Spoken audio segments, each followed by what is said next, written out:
تقریباً 1947 میں یہ ایک مشورہ طے کیا گیا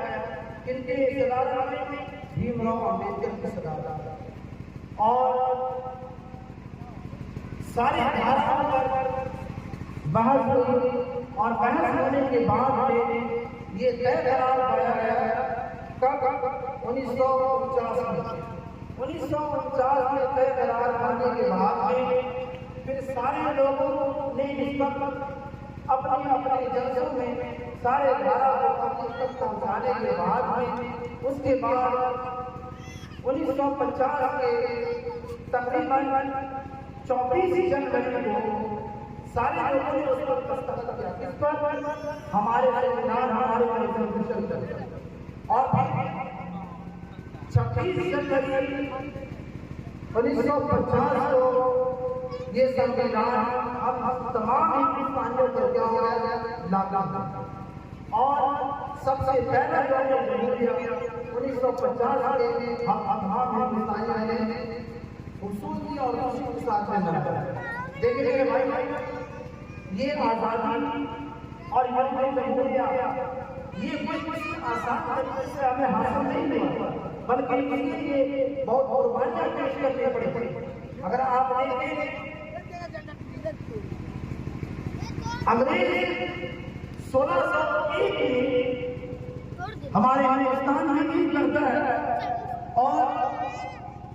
1947 تک ہمارے ملک میں بڑی سازشیں کی، اور ہم ہندوستانیوں پر اتیاچار کیا، ہم ہندوستانیوں پر ظلم کیا، لیکن ہم سب جب ایک ہو گئے، جب ایک ہونے کا نعرہ لگایا تو پھر تحریک کو وقت آیا 1947، یعنی 346 سال کے بعد یہ جدوجہد کرنے کے بعد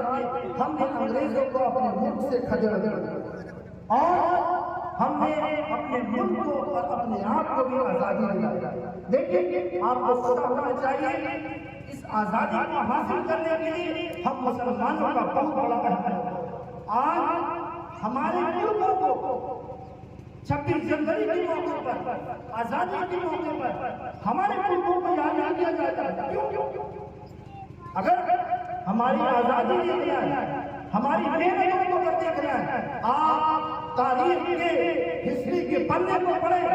ایک مرتبہ ہسٹری کے پنے کو الٹیں، کوئی بھی ایسا پنا نہیں ہوگا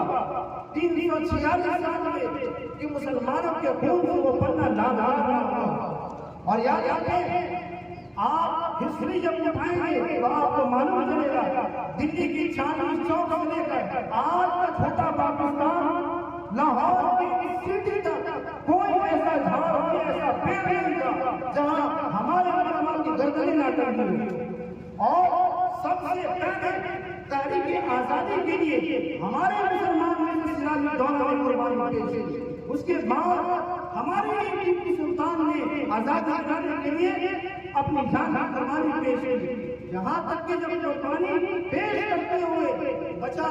جب ہندوستان پر پورا قبضہ کر لیا انگریزوں نے، تو پھر ہمارے علامہ فضل الحق خیر آبادی نے یہ فتویٰ دیا کہ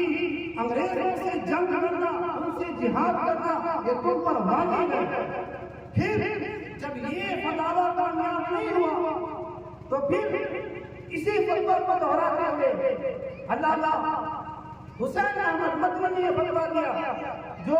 انگریزوں کی کمپنی میں کام کرے، جو انگریزوں کو منافع پہنچائے، تو پھر یاد رکھیں اس کے کمپنی میں کام کرنا حرام، اس کے کمپنی میں کام کر کے جو پیسہ کمانا وہ حرام۔ تو پھر مسلمانوں نے اپنا کام دھندا چھوڑ دیا اس ملک میں خاطر، مسلمانوں نے اپنا جاب چھوڑا اس ملک میں خاطر، تو پھر آج بھی ہمیں اگر اس ملک میں کرایہ دار بنا جائے، یہ ملک کسی کے بھاگ کا ملک نہیں ہے، جتنا حق اور مذہب کا ہے تو اس ملک پر مسلمانوں کا بھی اتنا ہی حق ہے، بلکہ میں یہ کہتا ہوں مسلمانوں کا بڑا ملک پر حق ہے۔ مسلمانوں اپنے پوٹینشیل کو پہچانے، آپ اس چیز کو پڑھنے کو اور آپ کو ہسٹری کے پڑھے آپ کو محسوس ہوگا، آپ کو معلوم چلے گا کہ مسلمانوں نے جب یہ آزادی کی تحریک میں حصہ کیا لیا، مسلمانوں نے کتنی قربانیاں پیش کی ہیں۔ آج جگہ جگہ پر تاریخی آزادی ہوگی، جشن منایا جاتا ہے، ہمارے حکومتوں کا کوئی نعرہ نہیں۔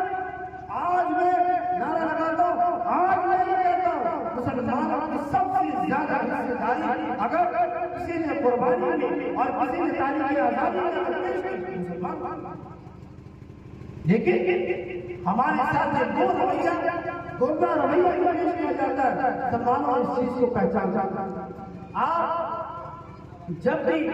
آزادی کا دن آئے، جوش و خروش کے ساتھ اس آزادی کو منائیں، جب بھی یوم جمہوریہ کا موقع ہے، بڑھ چڑھ کر اسی میں حصہ لیں اور یہ ثبوت دیں، اظہار کریں کہ ملک سے آپ جتنا محبت کرتے ہیں اس سے کئی زیادہ ہم اس ملک سے محبت کرتے ہیں۔ میرے بھائیوں، آج جب یہ قانون لاگو ہونے والا تھا، جب دیش آزاد ہو گیا، تو سب سے بڑی بات یہ ہوئی کیا یہ اس ملک کا کانسٹیٹیوشن مذہب کے اعتبار سے ہو یا پھر اقلیت اکثریت کے اعتبار سے ہو، زیادہ اور کم کے اعتبار سے ہو، نہیں، سارے لوگوں نے یہ شپث کیا۔ کیا شپث کیا کہ ہم اس ملک کو سیکولر ملک بنائیں گے اور سماجوادی ملک بنائیں گے، سارے ملک کے برابر کا حصہ ہوگا، ہم سارے لوگ مل کر کے اس ملک کو عروج تک پہنچائیں گے۔ میرے بھائیوں، میں اس یوم جمہوریہ کے موقع پر ایک ہی میسج اپنے نوجوانوں کو دینا چاہتا ہوں اور ساتھ ساتھ پورے ملک کو یہ میسج دینا چاہتا ہوں، یاد رکھیں، کسی کو چھیڑو نہیں اور اپنا چھوڑو نہیں، کسی کو چھیڑو نہیں اور اپنا چھوڑو نہیں۔ چھیڑنے سے مراد یہ ہے آپ کا پڑوس کوئی ہندو ہے، اگر کوئی تلک لگائے تو مندر جائے پوجا کرے رام نومی کا نکالے، آپ کا کوئی حق نہیں ملتا ہے کہ آپ اس کو روکیں۔ ویسے ہی ہم اپنے ہندو بھائیوں سے بھی کہنا چاہتا ہوں، مسلمان نماز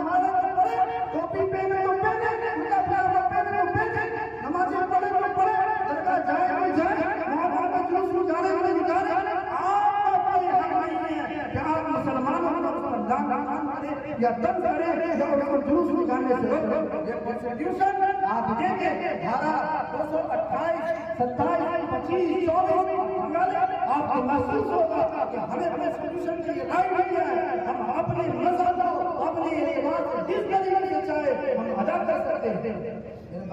جب تک آپ پڑھیں گے، تعلیم حاصل کریں گے، آپ کو پتہ نہیں چلے گا کہ آپ کا بھائی کیا ہے، آپ کو پتہ نہیں چلے گا آپ کو ملکوں نے قربانیاں کیا کی ہیں۔ میرے بھائی آپ اور آپ پڑھیں، آپ ہسٹری کو کھولیں، آپ کو محسوس ہوگا کہ آپ کے پرکوں نے، آپ کے دادا نے، پردادا نے، پردادا نے اس دیش کو آزادی کے لیے کتنی محنتیں مشقتیں کی ہیں۔ انگریزوں نے کیا کیا سازشیں نہیں کی ہندو اور مسلم کو لڑانے کے لیے۔ اس وقت کنواں چلتا تھا، بغل میں مسلمان کی محلے میں کنواں ہوتا تھا، اس میں سور ڈالنا ہوتا، اور جہاں ہندوؤں کا کنواں ہوتا وہاں گائے ڈالوا دیتا۔ کیوں؟ مسلمان لڑے اور ہم اس ملک پر حاوی ہو جائے، ہم اس ملک پر قبضہ کر لیں اور ہندو مسلمان اس چیز کو سمجھا رہے، یہ لڑتے ہیں۔ لیکن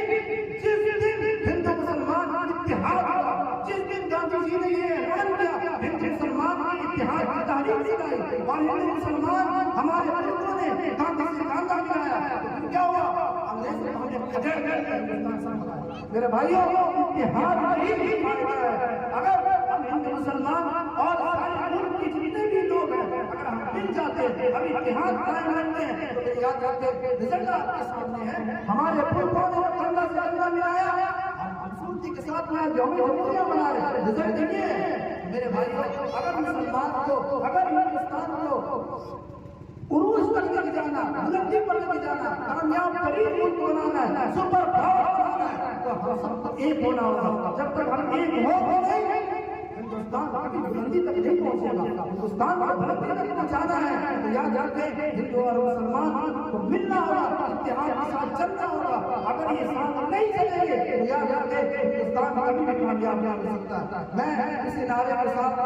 اپنے کو ختم کرتا ہوں، لگائے نعرہ انقلاب زندہ باد۔